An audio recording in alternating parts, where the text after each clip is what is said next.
Daily mini vlog में आप सबका स्वागत है। सुबह उठ के रेडी होके मैं आ जाता हूँ अपने ऑफिस पे। धूप बहुत ही तेज हो रखी थी, इसीलिए मैं भाग के आ जाता हूँ अपने ऑफिस रूम में। ऑफिस रूम में पहले से ही सचिन जी और अविनाश जी बैठ के एसी का आनंद ले रहे थे, तो मैं भी आके बैठ जाता हूँ ऑफिस में। तभी हमारे सोनू चाचा हम लोगों के लिए आलू के पराठे अखिलेश जी के हाथों से भिजवा देते हैं। सुबह सुबह मुझे लगी थी भूख, तो हम लोग जल्दी से आलू का पराठा और सब्जी प्लेट में सर्व करके खाना स्टार्ट करते हैं।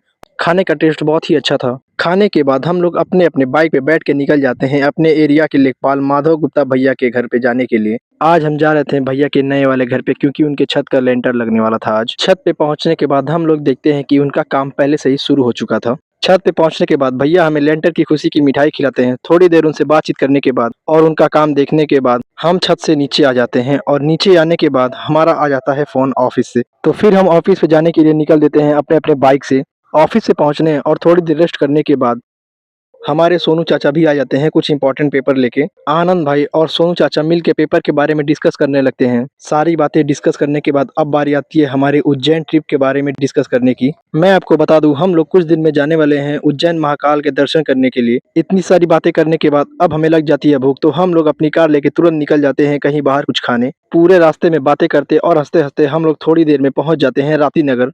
एचएन हॉस्पिटल के पास पहुंच के अपनी कार साइड में लगा के हम लोग आ जाते हैं कुकुड़कू रेस्टोरेंट के अंदर। रेस्टोरेंट के अंदर पहुंच के बैठने के बाद हम लोग ऑर्डर कर देते हैं मटन बिरयानी। बिरयानी खाने के बाद और पेमेंट करने के बाद हम लोग निकल जाते हैं अपनी कार की तरफ। कार के पास पहुंच के और कार में बैठ के हम लोग निकल जाते हैं अपनी सिटी से थोड़ी दूर प्रभाकर भैया के फार्म हाउस पे। प्रभाकर भैया का फार्म हाउस सिटी से काफी दूर है, और वहां तक का रास्ता काफी अच्छे अच्छे गांवों से होकर गुजरता है। थोड़ी देर ड्राइव करने के बाद हम लोग आ जाते हैं प्रभाकर भैया के फार्म हाउस पे, जो कि बहुत ही अच्छा था। इनसे मिलिए, यही है हमारे प्रभाकर भैया। फार्म हाउस पे देसी स्विमिंग पूल भी बने थे।